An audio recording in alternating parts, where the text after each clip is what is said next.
Log in, kick back, and turn us up. Otakast Radio. We supply your anime fix.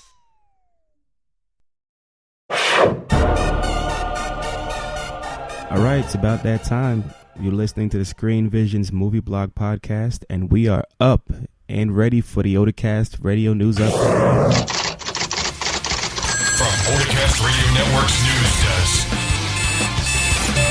here's your Daily Fix.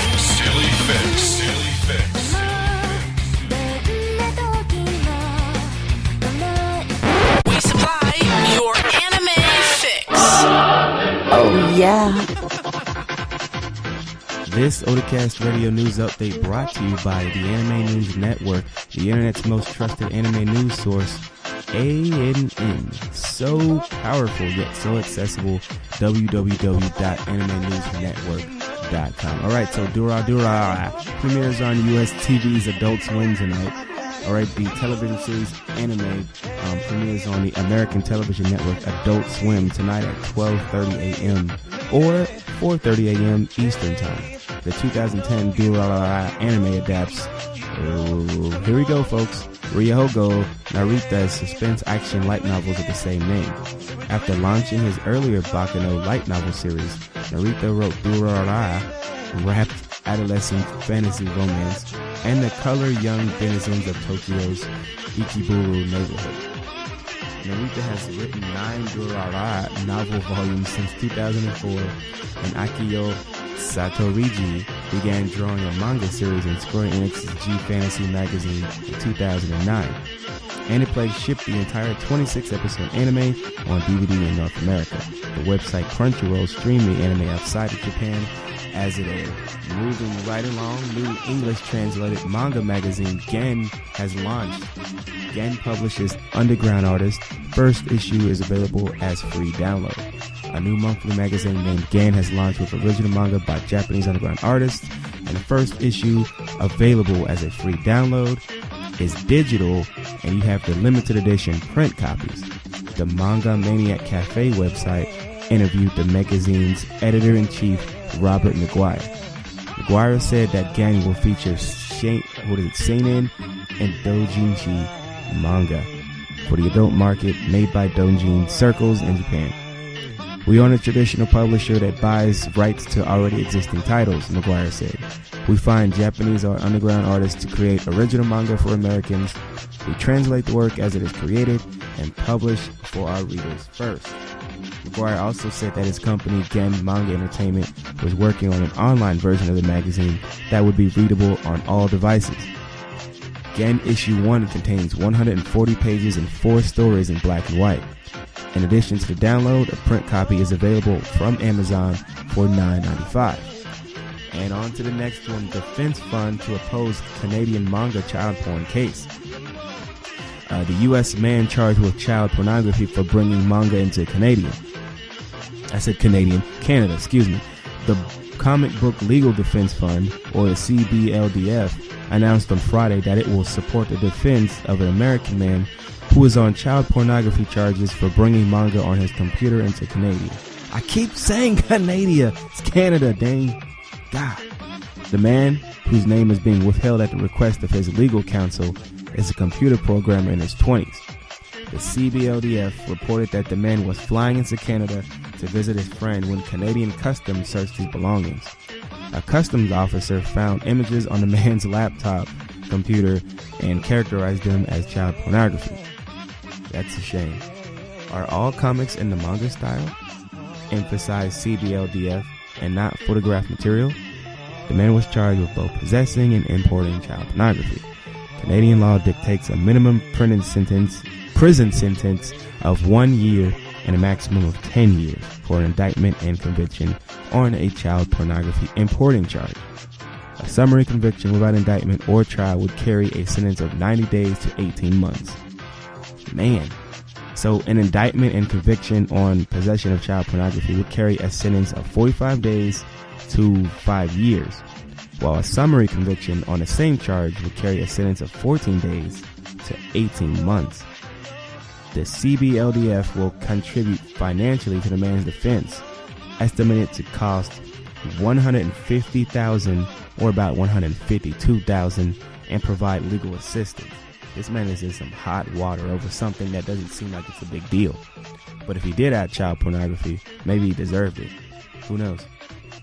Moving right along, we've got 2011 Fullmetal Alchemist film's 4-minute clip being posted up. Special preview video from July 7th, Fullmetal Alchemist, The Sacred Star of Milos. The official website of the Fullmetal Alchemist, The Sacred Star of Milos movie began streaming a 4-minute special preview video of the actual footage from the film on Saturday. The clip will remain on the website until July 2nd.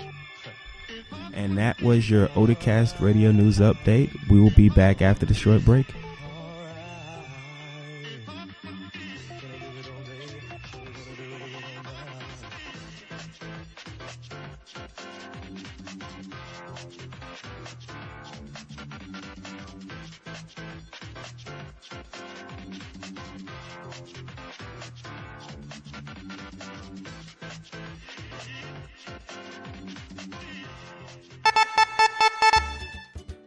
There's nothing worse than watching a bunch of anime dorks clap at a trailer. Yeah, I've never understood that. I could flip out if they were like, from a mining expedition in Delhi, East Timor, that's been conducted for the past 30 years, we managed to dig up a ancient text of Fist of the North Star that we're bringing out to you today at this very moment, and we're going to show it in its entirety right now, and everybody gets free snacks. Wait, Dave, are you sure you'd be clapping, or would you be beating the crap out of the fat dude next to you in a sailor hat? Because that's what I'd be doing. I'd be like, I love Fist of the North Star, fatty! Tell me how much you love it. Take off this stupid hat. Dave and Joel's Fast Karate for the Gentlemen. The anime podcast for people who don't like anime. Or podcasts. Find us online at www.daveandjoel.com.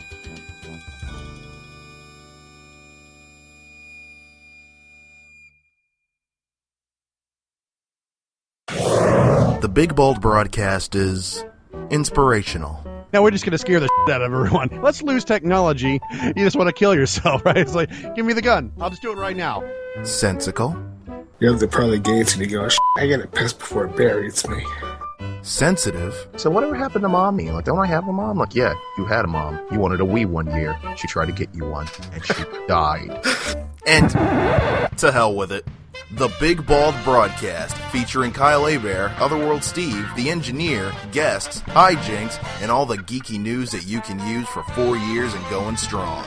Check us out live via Stickcam at 9 p.m. Eastern, 6 Pacific at stickcam.com/BigBaldBroadcast, or on demand at thebigbaldbroadcast.com.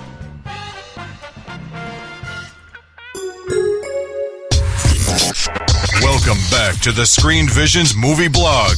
Now, here's your host, Neo. Welcome back, and I'm going to need you guys to imagine something for me, all right? Picture this. You are a high-ranking soldier in the army. Your men are ambushed and cut down right before your eyes, okay? Somehow you're able to escape, although you're injured. If you ever find yourself lost within the woods or wandering aimlessly throughout the meadows, pray to God you don't meet them. One, an older woman, weary of the war you're fighting, and the other, a young widower. Hell hath no fury like a woman scorned. Onibaba.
And I got the chance to pick out Onibaba from a large list of films Netflix had for me on the foreign for the Japanese horror. And it's based off of a Buddhist parable. It's by director Kaneto Shindo. And it came out in 1964, and it totally shows in the content that was included in the film. Like I kind of hinted at earlier, the film centers around a older woman and her daughter-in-law who are living, I don't know how far back this is. Let's just say that it's sometime back when they were still using swords and, well, okay, it says the 14th century, and they're living out in rural Japan, and basically these two women don't have jobs, so their method of survival is to prey on the passing, soldiers, samurai, as the soldiers and samurai kind of wander aimlessly through the woods trying to find their way, in any general direction out of there, because it's kind of like a maze, basically, with all those reeds and the tall grass and things like that. But basically, these two women prey on them. They attack them. They kill them, and they steal all of their valuable possessions, and then they dump their bodies in a large pit. Based off of that synopsis by itself is the reason I wanted to see this film. And I have to tell you, it did not disappoint for the most part.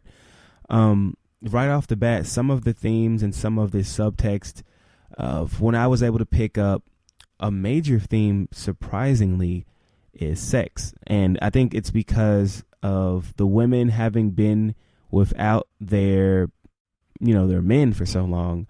That's just one of the things that comes up throughout the course of the film. And even more so when a neighbor who was off fighting the war comes back and delivers some troubling news to the two women.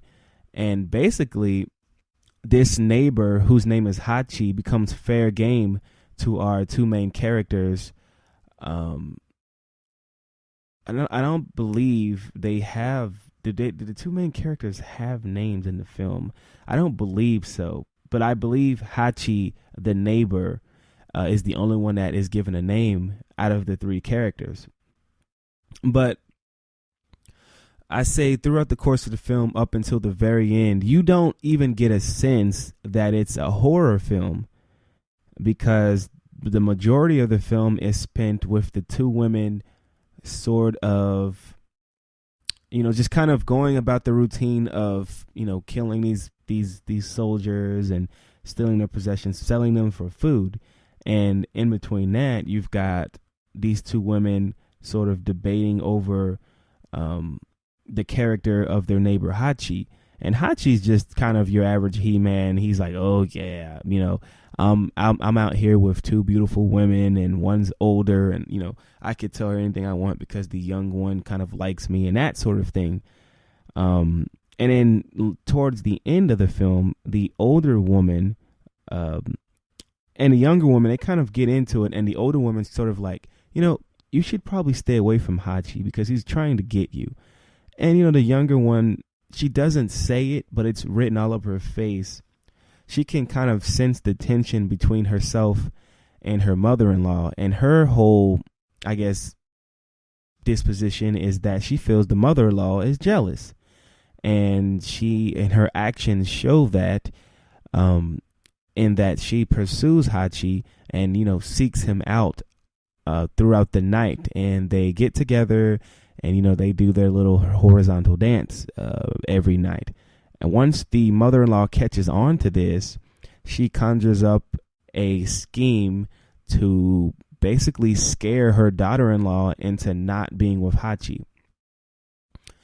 And in addition to those three main characters, there's a small sort of there's something that it's not small what the happening that happens, if that makes sense, but it does change things for